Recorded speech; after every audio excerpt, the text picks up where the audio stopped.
Hello बच्चों, नमस्कार everyone. कैसे हैं मेरे सारे प्यारे बच्चे। मैं डॉक्टर प्रियंका मिश्रा आपकी अपनी zoology faculty biology NEET Hindi podcast series में आपका स्वागत करती हूं।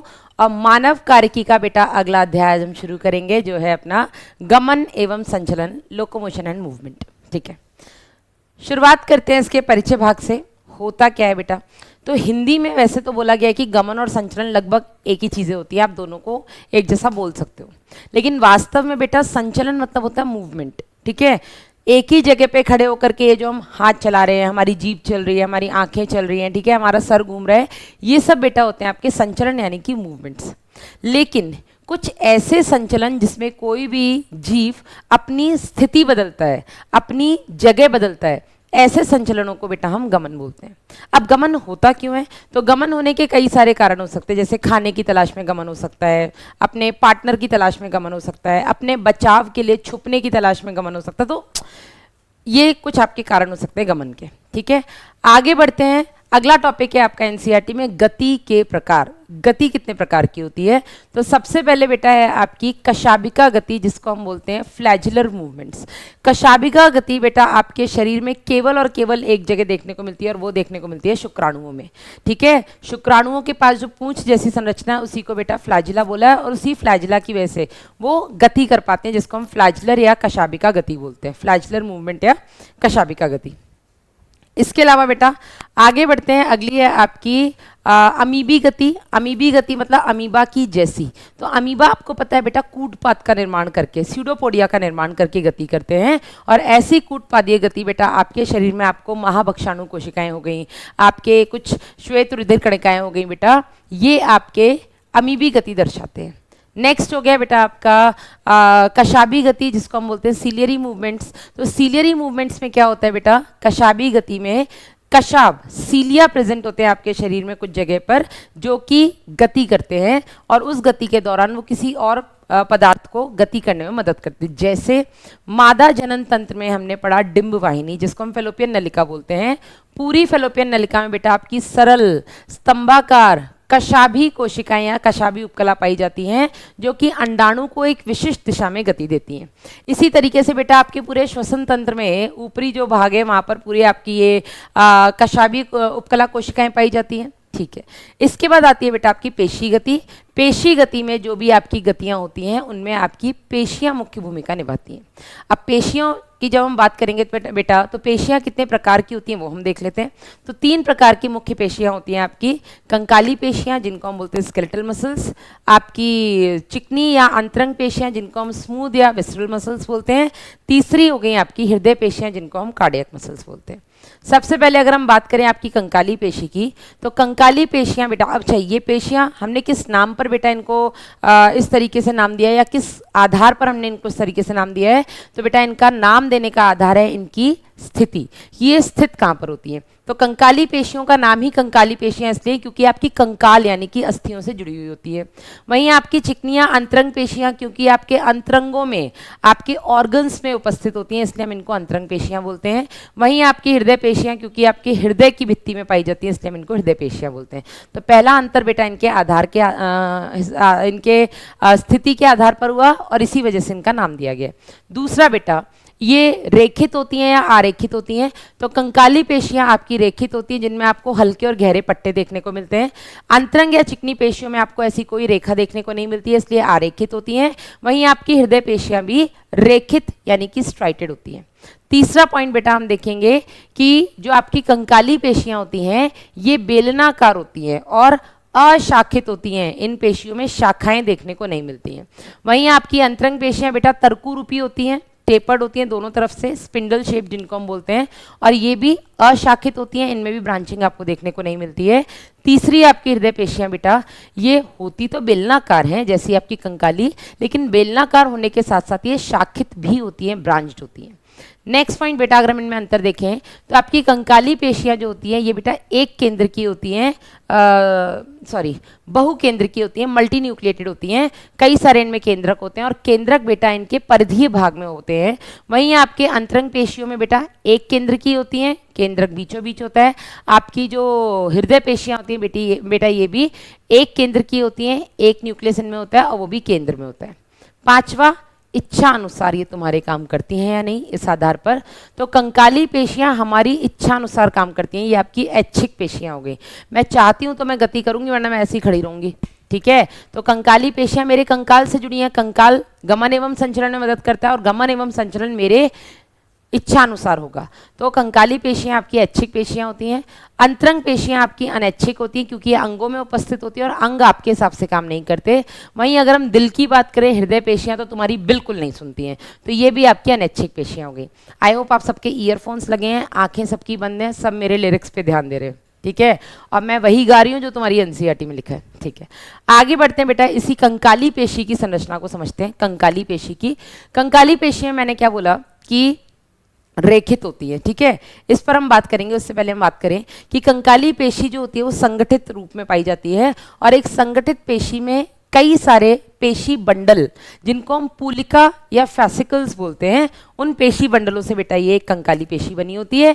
इन पेशी बंडलों का जो आवरण होता है बेटा, वो एक कोलेजनी जो आपका सघन अनियमित श्वेत कोलेजनी तंतु से इसका आवरण होता है। अब ये जो आपका पेशी बंडल है, ये कई तरीके की पेशी तंतु, जिनको हम बोलते हैं मसल फाइबर्स का बना हुआ होता है। और ये जो बेटा आपके पेशी तंतु होते हैं, इन्हीं के बाहर बेटा एक प्लाज्मा झिल्ली होती है, जिसको हम सार्कोलेमा बोलते हैं, ठीक है। पेशी की प्लाज्मा झिल्ली को हम सार्कोलेमा बोलते हैं। इसके अंदर उपस्थित कोशिका द्रव्य को हम सार्कोप्लाज्म बोलते हैं। उसके अंदर बेटा जो माइटोकॉन्ड्रिया पाया जाता है, इनको हम सार्कोसोम बोलते हैं। इनके अंदर जो अंतः कोशिकीय द्रव्य जालिका एंडोप्लाज्मिक रेटिकुलम होता है, उसको बेटा हम सार्कोप्लाज्मिक रेटिकुलम बोलते हैं। ये सार्कोप्लाज्मिक रेटिकुलम कैल्शियम आयन का संग्रहण गृह का कार्य करती है, कैल्शियम आयन को संग्रहित करके रखती है, ठीक है। आगे बढ़ते हैं बेटा।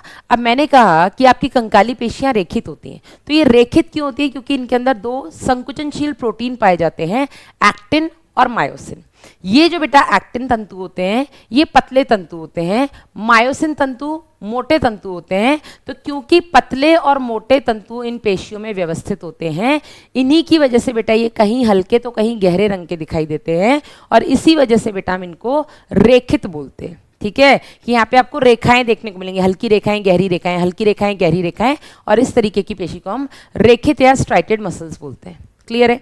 चलिए, अब ये जो बेटा आपकी एक पेशी है, इस पेशी के अंदर, इस पेशी तंतु के अंदर कई सारी छोटी छोटी पेशी की संकुचक इकाइयां पाई जाती हैं, और प्रत्येक इकाई को बेटा हम सार्कोमियर कहते हैं। जरा सार्कोमियर की संरचना को इमेजिन करेंगे, आंखें सबकी बंद हैं, आई होप, ठीक है। नोट्स और एनसीईआरटी दोनों को सामने रख के इमेजिन कर, मतलब दोनों को अपने दिमाग में इमेजिन करिए। हमने क्या देखा था कि सार्कोमियर होता क्या है, दो जेड लाइन, जिनको हम जी लाइन भी बोलते हैं, दो जेड लाइन की या दो पड़ोसी जेड लाइन की बीच की दूरी को बेटा हम सार्कोमियर कहते हैं, जो कि पेशी संकुचन की सबसे छोटी इकाई होती है। अब इन पतली जेड लाइन, ये जो जेड लाइन है आपकी, इन जेड लाइन से बेटा आपके पतले तंतु यानी कि एक्टिन जुड़े हुए रहते हैं, ठीक है। लेकिन एक्टिन दोनों तरफ से जेड लाइन से जुड़े हैं, पर बीच में दोनों आपस में नहीं जुड़े हैं, और उस बीच वाली जगह खाली है, ठीक है।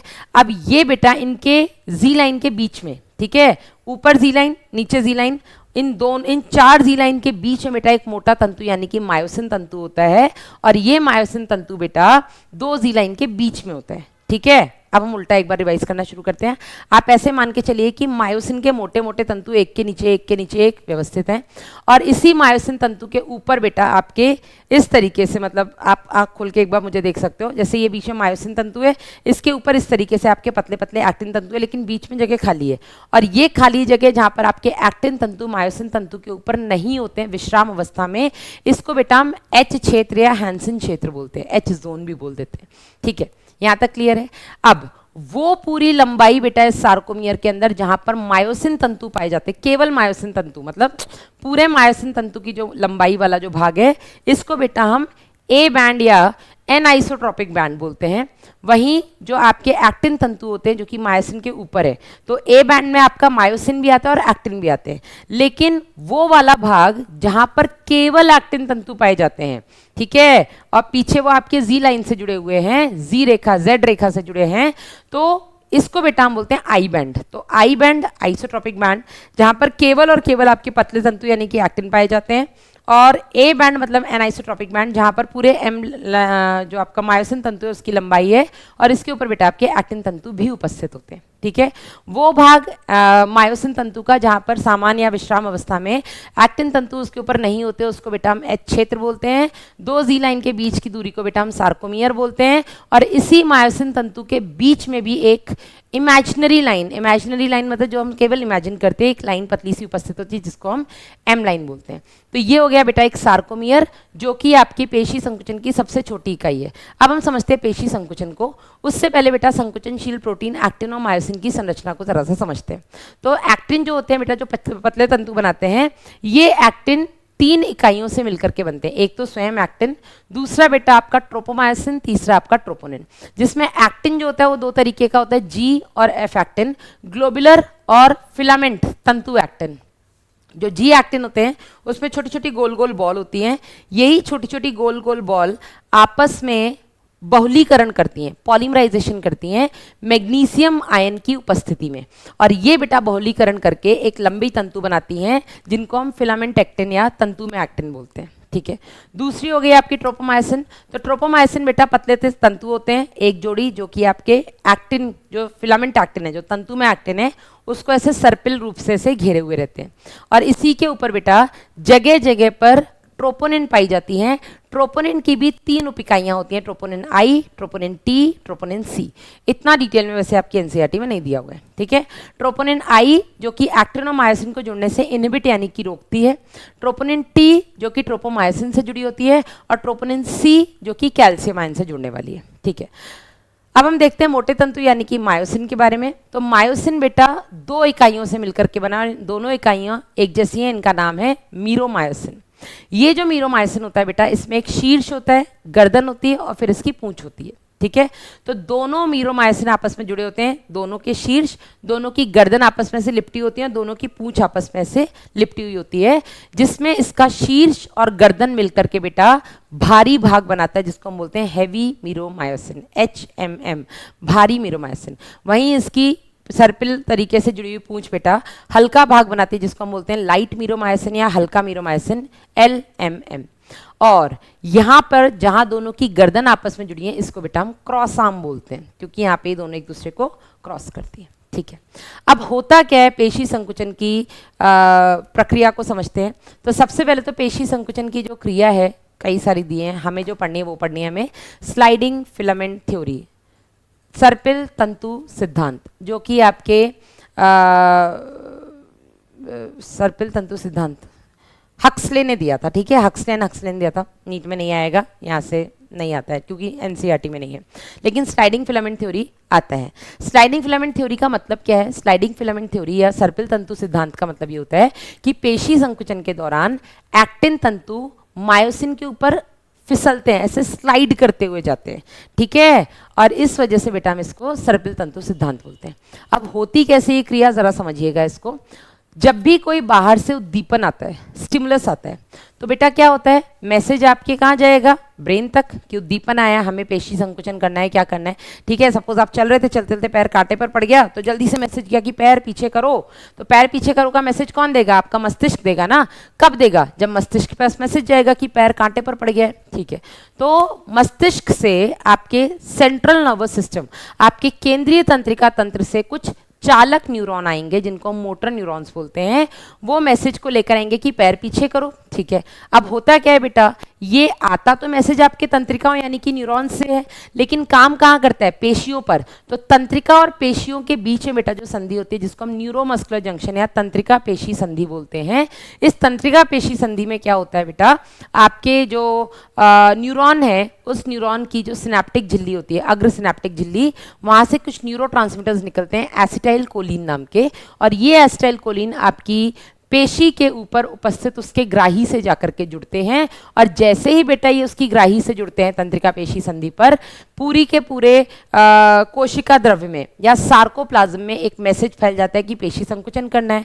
तो इसी सार्कोप्लाज्म में, जहां सार्कोप्लाज्मिक रेटिकुलम उपस्थित हैं, जिसके अंदर कैल्शियम आयन संग्रहित हैं, ये कैल्शियम आयन को छोड़ देते हैं, क्योंकि वो संग्रहित करके रखते हैं ना, तो ये कैल्शियम आयन को पूरे कोशिका द्रव्य में छोड़ देते हैं। जैसे ही कैल्शियम आयन पूरे कोशिका द्रव्य में फैलता है, ये कैल्शियम जाकर के ट्रोपोनिन की सी उपिकाई से जुड़ जाता है, और जैसे ही बेटा ये ट्रोपोनिन की सी उपिकाई से जुड़ता है, ट्रोपोनिन और ट्रोपोमायोसिन जो कि आपके एक्टिन के मायोसिन से जुड़ने वाले जो स्थल थे, उन पर जो कि ये ट्रोपोमायोसिन और ट्रोपोनिन उपस्थित थे, इस कैल्शियम से जुड़ते ही बेटा ये ट्रोपोमायोसिन और ट्रोपोनिन अपनी जगह बदल देते हैं, और ये एक्टिन के मायोसिन से जुड़ने वाले जो सक्रिय स्थल हैं उनको खोल देते हैं। ठीक है, उनकी अनमास्किंग हो जाती है। जैसे ही नीचे मायोसिन देखता है कि एक्टिन तो मुझसे जुड़ने को तैयार है, मायोसिन क्या करता है, मायोसिन के शीर्ष पर एक तो एक्टिन बंध स्थल है, एक एटीपी बंध स्थल है।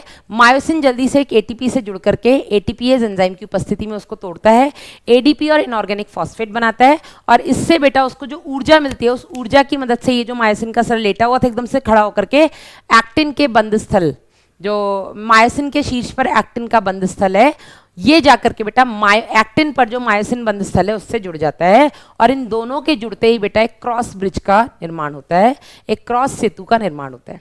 जैसे ही एक्टिन और मायोसिन जुड़ जाते हैं, उसके बाद बेटा मायोसिन के तंतु एक्टिन के तंतु को अपनी तरफ खींचते हैं, मतलब अंदर की तरफ खींचते हैं, जिसकी वजह से बेटा एक्टिन के तंतु मायोसिन के ऊपर ऐसे स्लाइड करते फिसलते हुए जाते हैं, और इसी को बेटा हम सर्पिल तंतु सिद्धांत बोलते हैं, यानी कि स्लाइडिंग फिलामेंट थ्योरी बोलते हैं। और जैसे ही बेटा ये फिसलते हैं मायोसिन के ऊपर, इसी पूरी प्रक्रिया को हम पेशी संकुचन बोलते हैं। अब इंपॉर्टेंट क्वेश्चन क्या है कि पेशी संकुचन के दौरान होता क्या है, तो पेशी संकुचन के दौरान ना तो एक्टिन तंतु की और ना ही मायोसिन तंतु, दोनों ही तंतु की लंबाई कम नहीं होती है। बहुत इंपॉर्टेंट है, तंतु की लंबाई कम नहीं होती है, केवल एक्टिन तंतु मायोसिन के ऊपर फिसलने की वजह से आपके जी लाइन जो है वो एक्टिन से जुड़े हैं, वो पास में आ जाते हैं। दोनों जी लाइन पास में आने की वजह से सार्कोमियर, जो कि दो जी लाइन के बीच की दूरी है, वो छोटा हो जाता है, तो सार्कोमियर की लंबाई कम होती है, पहली चीज। दूसरा, ए बैंड जहां पर मायोसिन और एक्टिन प्रेजेंट है, उसकी लंबाई में कोई फर्क नहीं आता, लेकिन आई बैंड जहां पे केवल एक्टिन उपस्थित होते हैं, क्योंकि एक्टिन मायोसिन के ऊपर फिसल गए हैं, तो एक्टिन वाली केबल वाली जगह कम हो जाती है, मतलब आई बैंड की जो लंबाई है वो कम हो जाती है। तो पहला क्या हुआ पेशी संकुचन के दौरान, किसी भी तंतु की लंबाई में कोई फर्क नहीं पड़ा, केवल दोनों जी लाइन पास आने की वजह से सार्कोमियर की जो लंबाई है वो कम हो गई, आई बैंड की लंबाई कम हो गई। तीसरा, एच क्षेत्र वो क्षेत्र था जहां पर मायोसिन के ऊपर एक्टिन नहीं था। अब क्योंकि बेटा एक्टिन मायोसिन के ऊपर फिसल के आता है, तो वो एच क्षेत्र कम होते होते होते होते गायब हो जाता है। समझ में आया? तो एच क्षेत्र गायब हो जाता है, आई बैंड की लंबाई कम होती है और सार्कोमियर की लंबाई कम होती है। ये बेटा आपको पेशी संकुचन के दौरान देखने को मिलता है। क्लियर है? अब इसी पेशी को संकुचन के बाद शीतलन में जाना है, तो वापस से बेटा एटीपी बंध स्थल से एक एटीपी आकर जुड़ेगा, एडीपी और इनऑर्गेनिक फॉस्फेट बनाएगा, ऊर्जा मिलेगी, उस ऊर्जा का इस्तेमाल करके जो क्रॉस सेतु निर्माण हुआ था ये टूट जाएगा और वापस से एक्टिन अपनी जगह पर चला जाएगा। समझ में आया? चलिए, अब कंकाली पेशियां दो प्रकार की होती हैं, लाल कंकाली पेशियां, इनको हम लाल तंतु बोल देते हैं, और दूसरी आपकी श्वेत कंकाली पेशियां जिनको हम व्हाइट फाइबर्स या श्वेत तंतु बोल देते हैं। दो तरीके के कंकाली पेशी इन दो तरीके के तंतुओं से मिलकर के बने। ठीक है, इन दोनों में अंतर क्या है? तो जो आपके रेड फाइबर्स होते हैं, लाल तंतु, ये लाल इसलिए हैं क्योंकि इनके अंदर मायोग्लोबिन की मात्रा बहुत ज़्यादा है। जैसे रक्त के अंदर ऑक्सीजन ले जाने वाले वर्णक को हम हीमोग्लोबिन बोलते हैं, इसी तरीके से आपके पेशी के अंदर ऑक्सीजन लाने वाले वर्णक को हम मायोग्लोबिन बोलते हैं। तो मायोग्लोबिन क्योंकि लाल तंतुओं में ज़्यादा है, इसीलिए बेटा हम इसको मायोग्लोबिन बोलते हैं या लाल तंतु बोलते हैं, जबकि श्वेत तंतु में मायोग्लोबिन है पर काफ़ी कम, जिसकी वजह से ये लाल नहीं है, तो इनको हम व्हाइट फाइबर्स बोलते हैं। क्योंकि बेटा लाल तंतुओं में मायोग्लोबिन ज़्यादा है बेटा, इस वजह से यहाँ पर ऑक्सीजन भी ज़्यादा आएगी, ऑक्सीजन ज़्यादा आएगी तो यहाँ पर ऊर्जा भी ज़्यादा बनेगी, तो यहाँ पर माइटोकॉन्ड्रिया ज़्यादा होते हैं, यहाँ पर ऊर्जा ज़्यादा बनती है। जबकि श्वेत तंतु में ऑक्सीजन कम आएगी ना, मायोग्लोबिन कम है, ऑक्सीजन कम आएगी, तो यहाँ पे माइटोकॉन्ड्रिया भी कम है, यहाँ पर ऊर्जा भी कम बनेगी। लाल तंतु में बेटा क्योंकि बहुत ज़्यादा यहाँ पर संकुचन होता है, ठीक है, तो यहाँ पर बेटा आपके सार्कोप्लाज्मिक रेटिकुलम की जो मात्रा है वो कम होती है लाल तंतुओं में। वहीं आपके श्वेत तंतुओं में सार्कोप्लाज्मिक रेटिकुलम की जो मात्रा है वो काफ़ी ज़्यादा होती है, कैल्शियम का संग्रहण यहाँ पर काफ़ी ज़्यादा होता है। ये बेटा अंतर हो गया आपके लाल और श्वेत तंतुओं के बीच में। क्योंकि लाल तंतु ऑक्सीजन ज़्यादा आ रही है, इसीलिए हम इनको वायवीय तंतु भी बोलते हैं, एरोबिक मसल्स बोलते हैं, वायवीय पेशी बोलते हैं, जबकि श्वेत तंतु वाली मसल्स को हम एनएरोबिक यानी कि अवायवीय पेशी बोलते हैं। यहाँ तक क्लियर है। लाल तंतु की कार्य क्षमता भी ज़्यादा हुई, ठीक है, तो जबकि श्वेत तंतुओं की कार्य क्षमता थोड़ी कम होगी, ठीक है, ये जल्दी थक जाएंगे, लाल तंतु जल्दी नहीं थकेंगे। तो रेड फाइबर्स कहाँ होते हैं बेटा, जहाँ पर आपको ज़्यादा जोर लगता है, जहाँ पर ज़्यादा काम करना पड़ता है, जैसे आपकी बैक मसल्स, आपकी पीठ, आप 8-8 10-10 घंटे बैठ सकते हो ना, क्यों, क्योंकि पीठ की मसल्स नहीं थकती हैं, क्योंकि बेटा वहाँ पर क्या है, आपके लाल तंतु हैं। वहीं व्हाइट फाइबर्स कहाँ हैं, आपके नेत्रों में, ठीक है, जल्दी थक जाते हैं। ये हो गया आपके तंतुओं के बारे में। आगे बढ़ते हैं बेटा, पेशी के बाद हम शुरू करते हैं मानव कंकाल तंत्र। तो जैसे हम बेटा मानव कंकाल तंत्र की बात करते हैं, तो कंकाल तंत्र में दो चीजें आती हैं, अस्थि और उपास्थि, बोन्स और कार्टिलेजेस। कार्टिलेजेस या कंकाल तंत्र के काम क्या होते हैं बेटा, तो सबसे पहला काम होता है कंकाल तंत्र का आपके शरीर को एक ढांचा देना, आपके जो अंदर अंतरंग हैं, जो सॉफ्ट अंग हैं, जो उनको प्रोटेक्शन देना। तीसरा, कंकाली पेशी को जुड़ने के लिए सतह प्रदान करते हैं। चौथा बेटा, ये आपके शरीर का भार उठाते हैं। पांचवा, इन्हीं अस्थियों में कई तरीके के आपके खनिज आयन, जैसे कि आपका कैल्शियम, मैग्नीशियम, फास्फोरस, इन सब का संग्रहण होता है। तो ये सब आपके कंकाली जो पेशी, आपकी जो अस्थियां उपास्थियां, उनके काम हो गए, ठीक है। अब ये जो आपके कंकाल तंत्र है, इसमें मुख्य रूप से बात करेंगे अस्थियों की। तो मानव कंकाल तंत्र के अंदर बेटा आपकी कितनी अस्थियां आती हैं, 206। अब ये 206 अस्थियों को हमने दो तरीके से विभाजित किया है। एक जो आपके अक्षीय कंकाल का भाग बनाती हैं, एक्सियल स्केलेटन का भाग बनाती हैं, जो आपके शरीर के बिल्कुल केंद्र में है, और दूसरा जो आपके उपांगीय कंकाल यानी कि अपेंडिकुलर स्केलेटन का भाग बनाती हैं, जो कि आपके केंद्र में नहीं है, आपके हाथ पैर हो गए, ठीक है। अभी जो अक्षीय कंकाल होता है, इसमें 80 बोन्स होती हैं, वहीं उपांगीय कंकाल में बेटा 126 यानी कि 126 बोन्स होती हैं। तो कुल मिलाकर के हो गई आपकी 206। अब अक्षीय कंकाल में अगर हम बात करें, तो अक्षीय कंकाल में 80 अस्थियों का हम हिसाब ले लेते हैं। तो सबसे पहले आता है बेटा आपका ये कपाल, ठीक है। इस कपाल में आपका ये हो गया क्रेनियम, ठीक है। आपका इस क्रेनियम में कितनी अस्थियां हो गई, frontal 1, temporal 2, parietal 2, occipital 1, ethmoid अंदर 1, और स्फिनॉइड अंदर ऐसे पंख की तरह 1। तो 8 अस्थियां तो हो गई बेटा आपके इस क्रेनियम में। अब हम बात करते हैं आपके फेशियल यानी कि आननी अस्थियों की। तो आपकी आननी फेस में आपकी 14 अस्थियां होती हैं, ठीक है।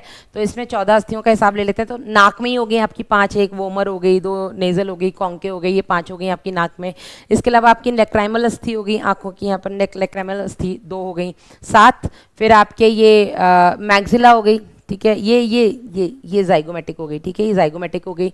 तो 2, 9 आपकी ये मैग्जिला हो गई, 2, 11 अंदर तालू हो गई, 2, 13 और आपकी एक मैंडिबल हो गई, 14, ठीक है। ये हो गई आपकी 8 और 14, 14 और 8 कितना होता है यार, 22। इसके अलावा एक होती है आपकी हायोइड अस्थि, इकलौती ऐसी अस्थि जो शरीर में किसी दूसरी अस्थि से नहीं जुड़ी हुई होती है, और इससे आपकी जीवा की पेशियां जुड़ी होती हैं। तो एक हायोइड हो गई, यू आकार की होती है, जिसको हम इसी में मिला लेंगे, तो ये हो गई आपकी 29 अस्थियां। इसके अलावा नहीं, 29 नहीं हो गई, 23 अस्थियां हो गई। इसके अलावा आपकी कर्ण अस्थियां, दोनों कर्ण में 3-3 अस्थियां होती हैं, मैलियस, इनकस, स्टेपीस, ठीक है। तो ये हो गई 6, तो 23 और 6 हो गई आपकी 29, जिनमें स्टेपीस आपके शरीर की सबसे छोटी अस्थि है। यहाँ तक क्लियर है। आगे बढ़ते हैं बेटा, मैलियस, इनकस, स्टेपीस कर्ण अस्थियां होने के बाद हम बात करेंगे आपके इस कशेरुक दंड की। तो कशेरुक दंड में बेटा होती हैं आपकी 26 अस्थियां। कितनी होती हैं, 26। अब इन 26 में बेटा 7 तो आपकी ग्रीवा अस्थियां हो गई, सर्वाइकल कशेरुकी, ठीक है। आपकी 12 वक्षीय कशेरुकी हो गई, 12 और 7 हो गई अपनी कितनी, 19। इसके बाद बेटा आपकी कटी, कटी मतलब आपकी लंबर, लंबर में हो गई आपकी 5। फिर हो गई आपकी त्रिक, सैक्रम, अनुत्रिक, कॉक्सीजियल, ठीक है। तो 7 हो गई आपकी ग्रीवा, 12 हो गई आपकी वक्षीय, 5 हो गई आपकी कटी, 12, 7, 19 और 5 कितना हुआ, 19 और 5 24, ठीक है। एक हो गई आपकी सैक्रम, एक हो गई आपकी कॉकेक्स। ये बेटा आपको कशेरुक दंड का फॉर्मूला पता होना चाहिए, जिसको हम लिखते हैं C7 cervical 7, T12 thoracic 12, L5 lumbar 5, S1 sacrum 1, लेकिन उसके ब्रैकेट में हम लिखते हैं 5, क्योंकि 5 के जुड़ने से बेटा वो 1 बनी है। और कॉक्सीजियल जिसको हम CX लिखते हैं वो 1, और उसके ब्रैकेट में हम लिखते हैं 4, जहाँ पर हम बोलते हैं कि 4 के जुड़ने से ये 1 बनी है, ठीक है। तो 26 तो बेटा आपकी ये हो गई। इसके अलावा बेटा एक आपकी उरोस्थी हो गई, सामने स्टर्नम, जिसको मतलब ये हो गई आपकी 27वीं। और बेटा आपके पास 12 जोड़ी पसलियां होती हैं, 12 पेयर्स आपके पास रिब्स होती हैं, मतलब ये हो गई आपकी 24। ठीक है, तो अपनी हो गई ना पूरी, उधर 29 हो गई थी, एक रोस्ती हो गई 30, 26 हो गई आपकी कशेरू की, हाँ 30 और 26 कितनी हो गई 56, और 24 हो गई आपकी पसलियां 66, 76, 80। ठीक है, अब इन पसलियों पर बेटा हम बात करेंगे। इन पसलियों में हम इनको 3 तरीके से विभाजित करते हैं, नीट में आ चुका क्वेश्चन।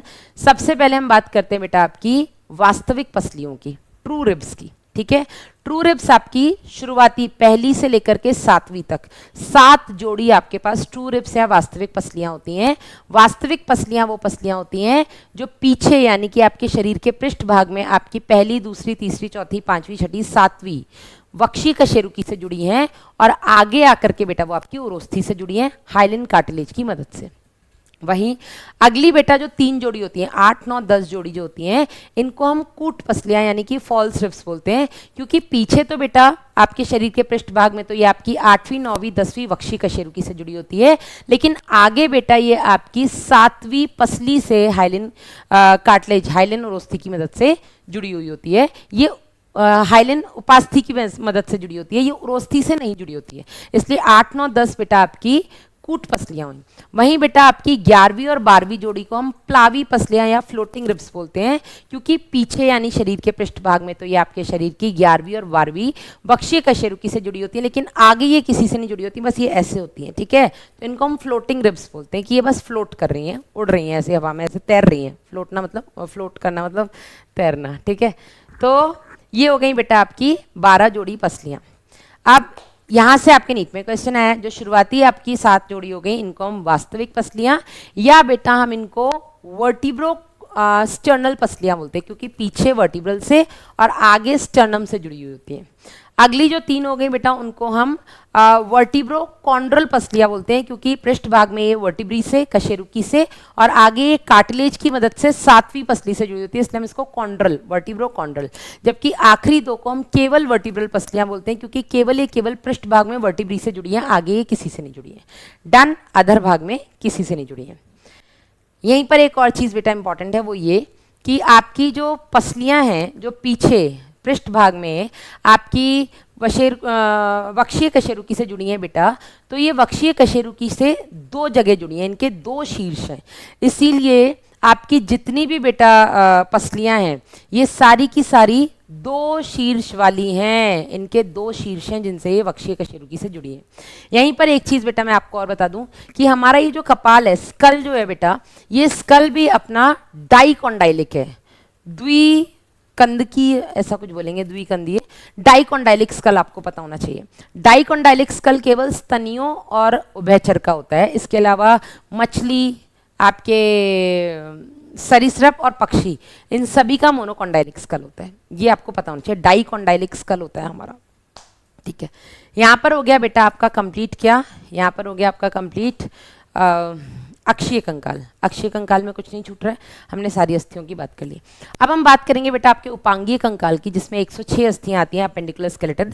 तो उपांगीय कंकाल को हम 2 तरीके से विभाजित करते हैं, एक आपकी पाद अस्थियां जिसमें आपकी लिम्ब बोन्स आती हैं, अग्रपाद, फोर लिम्स, पश्चपाद, हाइंड लिम्स, हाथ और पैर। ठीक है, इसके अलावा बेटा इन हाथ और पैरों को आपके अक्षीय कंकाल से जो जोड़ने का काम करता है, उनको हम मेखला या गर्डल्स बोलते हैं। तो हमारे पास 2 गर्डल्स भी हैं, अंश मेखला जो आपके अग्रपादों को अक्षीय कंकाल से जोड़ रहे हैं, श्रोणी मेखला जो आपके पश्चपाद यानी कि पैरों को अक्षीय कंकाल से जोड़ रहे हैं।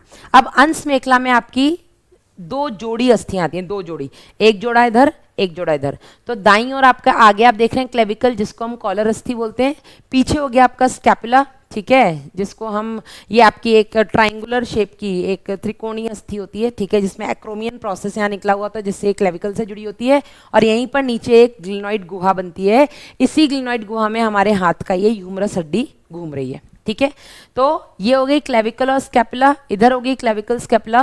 तो 2 जोड़ी अस्थियां होती हैं हमारे अंश मेखला में, यानी कि 4। वहीं हमारे श्रोणी मेखला में 1 जोड़ी अस्थि होती है, 1 जोड़ी श्रोणी अस्थि होती है, दाईं श्रोणी और बाईं श्रोणी, जिनको हम पेल्विक बोन्स बोलते हैं। प्रत्येक श्रोणी बेटा 3-3 अस्थियों से जुड़ करके बनी है। इलियम, इस्चियम, प्यूबिस, जिसमें निचले तरफ दोनों के प्यूबिस जो है वो अग्र अधर तरफ वेंट्रली, ठीक है, नीट में आ चुकी लाइन है ये, कि दोनों श्रोणीय अस्थियों का जो प्यूबिस भाग है वो अग्र अधर तरफ आकर के या अधर भाग में दोनों आपस से मिल रहे हैं। अधर मतलब आगे की तरफ दोनों प्यूबिस आपस से मिल रही हैं, ठीक है। अब ये जो बेटा आपकी श्रोणीय अस्थि होती है, इस श्रोणीय अस्थि में नीचे एक गुहा होती है जिसको हम एसिटाबुलम गुहा कहते हैं, और उसी एसिटाबुलम में आपके पैरों की जांग की जो अस्थि होती है जिसको हम फीमर बोलते हैं, वो उसके अंदर ऐसे घूम रही होती है। यहाँ तक क्लियर है, ठीक है। तो आपकी मेखला की 6 अस्थियां हो गई, क्लेविकल स्कैपुला 4, और एक एक जोड़ी अपनी श्रोणीय अस्थि या एक जोड़ी अपनी श्रोणीय अस्थि। जाने यहाँ तक, चलो अब बात करते हैं अग्रपाद और पश्चपाद की। तो अग्रपाद में बेटा हमारे पास 30 अस्थियां हैं, यहाँ पर भी 30, यानी टोटल 60 अस्थियां। पैरों में भी हमारे पास एक पैर में 30 अस्थियां, मतलब दोनों पैर की मिला के 60, तो ये हो गई आपकी 120। हाथों की अस्थियों के नाम ले लेते हैं, तो ये हो गई आपकी ह्यूमरस, ठीक है, आपके कंधे से जो जुड़ी हुई है ह्यूमरस, जो कि ग्लिनोइड गुहा में घूम रही है। यहाँ पे हो गई बेटा आपके इधर, ठीक है, ये आपकी छोटी उंगली की तरफ हो गई आपकी रेडियस, और आपकी बेटा सॉरी अल्ना, छोटी उंगली की तरफ हो गई आपकी अल्ना, और आपके अंगूठे की तरफ हो गई रेडियस। और यहीं पर बेटा अंगूठे की तरफ ही हम वो नब्ज को नापते हैं रेडियल आर्टरी से, इसलिए रेडियस जो बोन होती है वो आपके अंगूठे की तरफ और अल्ना आपकी छोटी उंगली की तरफ। तो ह्यूमरस हो गई, रेडियस अल्ना हो गई। इसके अलावा कलाई में आपकी छोटी छोटी 8 अस्थियां होती हैं जिनको हम कार्पल्स बोलते हैं, मैंने इनके नाम भी बताए हैं। आपके हाथ में ये 5 अस्थियां होती हैं जो 5 उंगली से जुड़ी हैं, इनको हम मेटाकार्पल्स बोलते हैं। और आपकी उंगली में छोटी छोटी अस्थियां होती हैं जिनको हम डिजिट्स या फैलेंजेस बोलते हैं। प्रत्येक उंगली में 3 और अंगूठे में 2, तो 1 2 3 उंगली, कलाई में 8, 8 और 3 11, हाथ में 5, 11 और 5 16, और उंगली में 14 हो गई आपकी 30, ठीक है। Humerus, radius ulna, carpals, metacarpals और फैलेंजेस। इसी तरीके से आ जाओ पैर में, तो जांग अस्थि को हम बेटा फीमर बोलते हैं, जो कि आपके शरीर की सबसे लंबी अस्थि है। सबसे छोटी कौन सी है? स्टेपीज, कान में। सबसे लंबी कौन सी है? आपकी फीमर, जांग में। इसके बाद बेटा आपके घुटने में एक अस्थि होती है जिसको हम बोलते हैं पटेला, ये भी त्रिकोणीय अस्थि होती है। यहाँ आपकी कोनी में ऐसे अलग से कोई अस्थि नहीं होती, घुटने में एक होती है, इसको हम बोलते हैं पटेला। फिर आपके पैरों में नीचे की तरफ बेटा होती है टीबिया और फिब्यूला, 4 हो गई। थाई में जांग में हो गई आपकी फीमर, फिर पटेला, टिबिया और फिबुला, 4। इसके बाद आपके बेटा पैर में, एड़ी में बेटा आपकी 7 अस्थियां होती हैं, जैसे यहाँ पे कलाई में 8 है, एड़ी में आपके 7 अस्थियां होती हैं, ठीक है। इनको हम बोलते हैं टार्सल्स। फिर आपके पैर में हो गई 5, जिनको हम बोलते हैं मेटाटार्सल्स, और फिर उंगलियों में हो गई छोटी छोटी 3-3, और एक हो गई आपकी, एक जगह आपकी 2, ठीक है। तो अंगूठे में 2, तो ये आपकी हो गई 14, ठीक है। तो एक जांग में 1, एक पटेला में 2, 2 पैर में 4, 7 आपके एड़ी के उसमें, एड़ी में, तो 4 और 7 11, 5 आपके पैर में, 11 5 16, और 14 बेटा आपके उंगलियों में, ठीक है। और 16 और 14 30। इस तरीके से आपके पैर में भी आपकी हो गई 30 अस्थियाँ।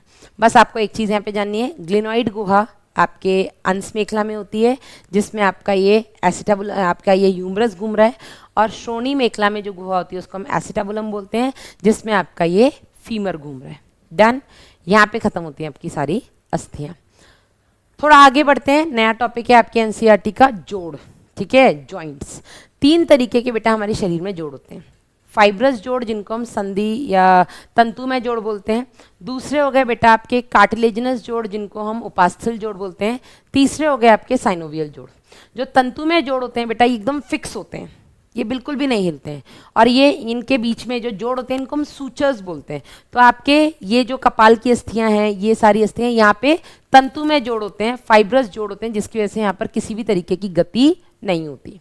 दूसरा आपके उपास्थल जोड़, कार्टिलेजिनस जॉइंट बेटा बॉडी में 2-3 जगह देखने को मिलते हैं, जैसे आपकी पूरी की पूरी जो रीढ़ की हड्डी है, कशेरुक दंड, उसमें बेटा जो 26 कशेरुकियाँ हैं, इन कशेरुकियों के बीच में जो आपकी एक प्लेट होती है उपास्थल की, तो इसी प्लेट की वजह से बेटा हम थोड़ी बहुत गति कर पाते हैं, ठीक है, आगे पीछे झुक पाते हैं। तो ये बेटा आपका उपास्थल जोड़ हल्की गति देता है, तंतुमय जोड़ में बिल्कुल गति नहीं होती। साइनोवियल जोड़ में अच्छी खासी गति होती है, ठीक है, क्योंकि वहाँ पे एक साइनोवियल गुहा के अंदर द्रव्य भरा होता है, जिसको हम साइनोवियल द्रव्य बोलते हैं। तो तंतुमय जोड़ हो गया आपके कपाल में, उपास्थल जोड़ हो गया एक तो आपकी कशेरुकियों के मध्य, दूसरा बेटा मैंने आपको बताया था दोनों श्रोणीय अस्थियां अधर तरफ में, जहाँ प्यूबिक सिम्फाइसिस, उनके जो दोनों प्यूबिस भाग आपस में मिलते हैं उसको हम प्यूबिक सिम्फाइसिस बोलते हैं, उसके बीच में बेटा आपकी यही उपास्थल जोड़ होता है। ठीक है, तीसरी आ गई आपकी साइनोवियल जोड़। तो साइनोवियल जोड़ में मैंने क्या बोला, दो अस्थियों के जहां पर वो दोनों आपस में मिल रही हैं वहां पर एक गुहा होती है जिसको हम साइनोवियल गुहा बोलते हैं, उसके अंदर एक द्रव्य भरा होता है जिसको हम साइनोवियल द्रव्य बोलते हैं, और इसी साइनोवियल द्रव्य की वजह से इस जोड़ में अच्छी गति होती है, अच्छी गति मूवमेंट्स देखने को मिलते हैं, और ये भी कई सारे प्रकार के होते हैं। सबसे पहले हो गया आपका बॉल एंड सॉकेट जॉइंट जिसको हम कंदुक खलिका संधि बोलते हैं।